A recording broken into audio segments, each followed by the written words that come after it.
أنا آسف لأني حبيتك، وأنا آسف لأني ما كذبت عليك، لأني ما خنتك.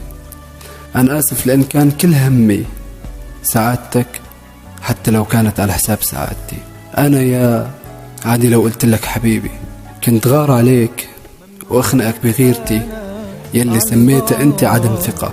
كنت غار عليك لأني ما بدي شك فيك بيوم، ولأني ما بدي أكرهك، مو لأن خايف تشوف حدا غيري. طبعا مو لهالدرجة، أنا ما عندي ثقة بنفسي، بس هيك رحت درتلي ظهرك. بس تعرف شو؟